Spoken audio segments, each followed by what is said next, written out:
మన పరిస్థితిని చూసి ఎప్పుడు ప్రార్థన, ఆశను బట్టి ప్రార్థన చేయాలి. ఆశ ఆశీర్వాదాలు తీసుకొస్తుందంట. ఎప్పుడైతే మనం ఆశపడతామో, ఎప్పుడైతే దేవుడి దగ్గర అడుగుతామో, ఆ ఆశని దేవుడు ఆశీర్వదిస్తాడంట. దేవుడికి మహిమ కలుగును కాక. పర్లేదు, రెంట్ కట్టుకొని ఉంటాను, కుదరదు, దేవా రెంట్ కడుతున్నా ఈ నెల లాస్ట్, దేవుడికి మహిమ కాదు, నాకు కొత్త ఇల్లు కావాలి, నాకు సొంత ఇల్లు కావాలి. చాలా మంది ఇల్లులు అడుగుతారు, కారులు అడుగుతారు. ఇది దేవుని ఆశీర్వాదం కాదు అని చెప్తారు కదా. దేవునికి ఇష్టం. పైసలు అడగొద్దు, ఇల్లు అడగొద్దు, కారు అనేది దేవుని ఆశీర్వాదం కాదు. ఇవి అడిగితే మీరు ఇక్కడనే అదైతే ఇదే అంటే అబ్రాహాంకి అన్ని ఇచ్చింది కదా. మరి అబ్రాహాం ఎక్కడ ఉన్నాడు? పరలోకం ఉన్నాడు కదా. మన తండ్రి, విశ్వాసులకు తండ్రి, అబ్రాహాంకి అన్ని ఇచ్చిండు దేవుడు, అన్ని రంగాల్లో ఆశీర్వదించుంటాడు. మనని కూడా దేవుడు అన్ని రంగాల్లో ఆశీర్వదించండి. అవును, ఆమె అనండి.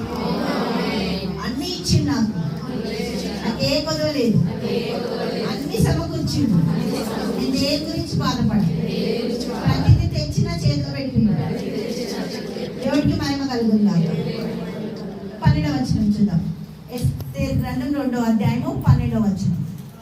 6 మాసములు గోపురస తైలముతోనూ 6 మాసములు సుగంధ వర్గములతోనూ స్త్రీల పరిమళ క్రియల కొరకైన మరి దేవునికి స్తోత్రం ఏంటంటే వేరు పదార్థములతోనూ స్త్రీలు పరిమళ క్రియలు ముగించి రాజునొద్దకు పోవువారు 12 మాసములైన తర్వాత పోవాలి.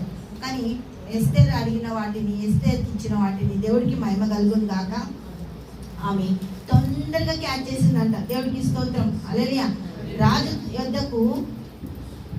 యొద్దకు పోవారు 12 మాసములైన తర్వాత రాజైన హర్షరోషునొద్దకు వెళ్ళుటకు ఒక్కొక్క చిన్నదానికి వంతు వచ్చినప్పుడు ఒక్కొక్క చిన్నది రాజునొద్దకు ఆ విధంగా పోవుచుండెను. ఏమనగా ఆ తీరున వారు పరిమళ క్రియలు చేయు కాలము సంపూర్ణమగుచుండెను. మరియు అంతఃపురంలో నుండి రాజు ఇంటిలోనికి వెళ్ళాల్సిన సమయమందు ఆమె ఏమేమి కోరేనో అది అట్టి స్త్రీకి ఇవ్వబడును. ఏమేమి అడుగుతారో అవన్నీ ఇవ్వాలంట. లిస్ట్, దేవుడికి స్తోత్రం. ఇది ఇది ఇది ఇది ఇది ఇది అని ఇప్పుడు అన్ని లిస్టులు ఇవ్వాలంట. వాళ్ళు ఏది అడుగుతుంది అన్ని, ఒక పెద్ద గోదాం ఉండొచ్చు వాళ్ళకి, బ్యూటిషియన్లు కదా. దేవుడికి స్తోత్రం. అన్నీ ఇవ్వాలంట. కానీ ఈమె ఏం చేసిందంట?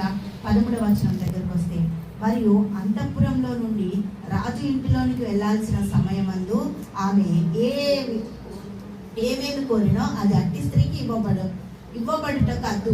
సాయంత్రము ఆమె లోపలికి వెళ్ళి మరుదినము ఉపపత్నులను కాయు రాజు యొక్క షండుడైన షయీషు అను అతని వశంలోనున్న 2వ అంతఃపురమునకు తిరిగి వచ్చెను.